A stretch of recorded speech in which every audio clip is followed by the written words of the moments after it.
En una entrevista publicada por Infobae en diciembre de 2024, una mujer musulmana que reside en Reino Unido narró el calvario que vivió al intentar salir de su matrimonio religioso. Su historia refleja una realidad silenciada. Su unión, realizada únicamente bajo la ley islámica, no contaba con reconocimiento legal por parte del Estado británico, lo que la dejó completamente desprotegida frente a los abusos de su pareja. Para poder divorciarse se le exigió pagar una especie de rescate, que consistía en una suma de dinero arbitraria impuesta por su esposo. Esta práctica no tiene ningún respaldo legal en el derecho británico, pero es común en ciertos contextos religiosos conservadores, donde se impide que la mujer pueda iniciar o completar un proceso de divorcio sin la autorización del hombre.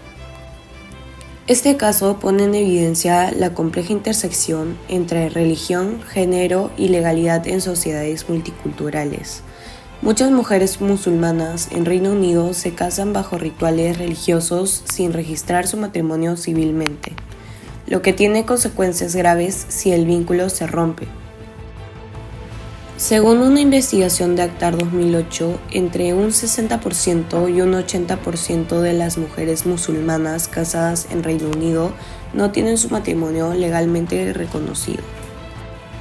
Esta informalidad legal perpetúa una estructura patriarcal en la que los tribunales islámicos o Sharia Councils, sin competencia legal oficial, funcionan como árbitros morales y familiares.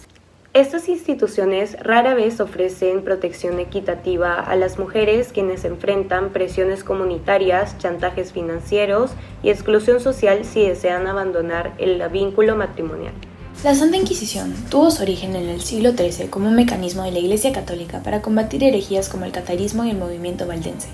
Inicialmente fue conocida como la Inquisición medieval o romana y era dirigida por frailes dominicos quienes actuaban como inquisidores. A partir de 1478, los reyes católicos solicitaron al Papa Sixto IV autorización para establecer un tribunal en Castilla. Así es como nace la Inquisición española. Su primer auto de fe ocurrió en 1481 y marcó el inicio de una época de represión religiosa. Esta Inquisición no solo persiguió herejes, sino también protestantes, místicos, brujas y hasta miembros del clero. Su objetivo era mantener la ortodoxia católica mediante métodos coercitivos, y eso llevó a un periodo de opresión de la mujer. Al ser ese un mecanismo brutal de opresión hacia las mujeres, a ellas se les consideraba débiles, ignorantes y moralmente inestables, lo que supuestamente justificaba la vigilancia y castigo que tenían sobre ellas. Muchas fueron acusadas de brujería, superstición o herejía simplemente por practicar saberes ancestrales, curar con plantas, tener visiones espirituales o vivir al margen de los roles impuestos por la Iglesia. La represión fue especialmente severa contra mujeres indígenas, negras o mestizas, cuyos cuerpos y espiritualidades eran vistos como peligros para el orden colonial. Esta persecución no fue solo física, sino también con torturas, castigos o destierros. Fue simbólica y epistémica. Se intentó borrar los conocimientos de estas mujeres, sus voces y sus formas de vida. El cristianismo ha evolucionado notablemente desde las épocas como la Inquisición, donde la fe se imponía con consecuencias para quienes no se ajustaban a sus parámetros, y la autoridad religiosa ejercía poder casi absoluto en la vida de los individuos, donde las libertades personales se veían limitadas por dogmas y prácticas que en la actualidad se alejan con las bases del cristianismo. Por eso, la religión cristiana ha evolucionado significativamente desde entonces.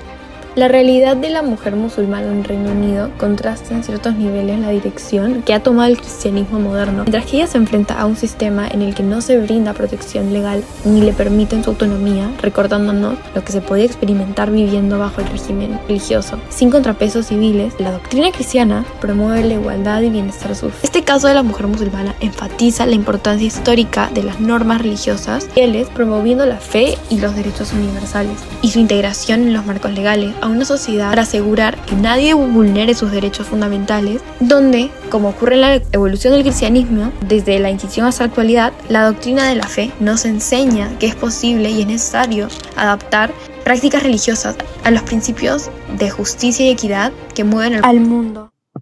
Quiero sumar algo que se relaciona con lo que ya dijeron mis compañeras anteriormente. Muchas veces pensamos que los abusos de poder religiosos quedan en el pasado, como la Santa Inquisición que mencionamos antes. Pero en realidad, hoy todavía existen tensiones muy fuertes entre religiones y derechos humanos. El ejemplo está en la noticia que vimos. Una mujer musulmana en Reino Unido que para poder divorciarse según su religión tiene que pagar un rescate y en algunos casos hasta le ofrecen casarse por unas horas para resolver su situación. Eso no es nada justo y claramente viola su derecho a decidir sobre su propia vida. Y no pasa solo ahí. En muchos lugares las religiones todavía chocan con derechos fundamentales, como por ejemplo el derecho de las mujeres a elegir con quién casarse, la libertad de cambiar de religión o no tener ninguna, o vivir sin discriminación por orientación sexual. ¿Eso les parece justo?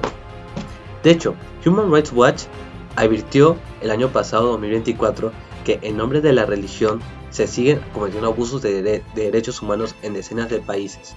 Y para cerrar, quiero citar a Desmond Tutu, que dijo: si eres neutral en situaciones de injusticia, has elegido el lado opresor. Creo que esa frase resume perfectamente lo que está pasando, que aunque respetemos las religiones, no pueden estar por encima de los derechos humanos. Gracias. En conclusión, tanto la noticia de la mujer musulmana en el Reino Unido como el oscuro pasado de la Inquisición nos muestra cómo, a lo largo de la historia y hasta la actualidad, las estructuras religiosas pueden convertirse en instrumentos de control y opresión, permitiendo el abuso hacia ciertos grupos marginados a menudo ignorados, como las mujeres, cuando no existen límites legales claros que protejan los derechos individuales.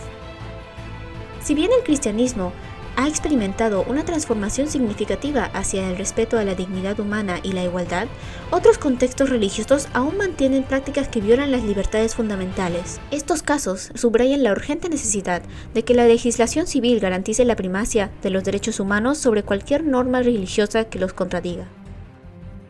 Como señaló Desmond Tutu, la neutralidad ante la injusticia es, en sí misma, una forma de opresión. Por lo tanto, es esencial que todos sigamos trabajando para garantizar que la fe y la libertad coexistan bajo los principios de justicia y equidad, incluso si personalmente nos sentimos ajenos a ella.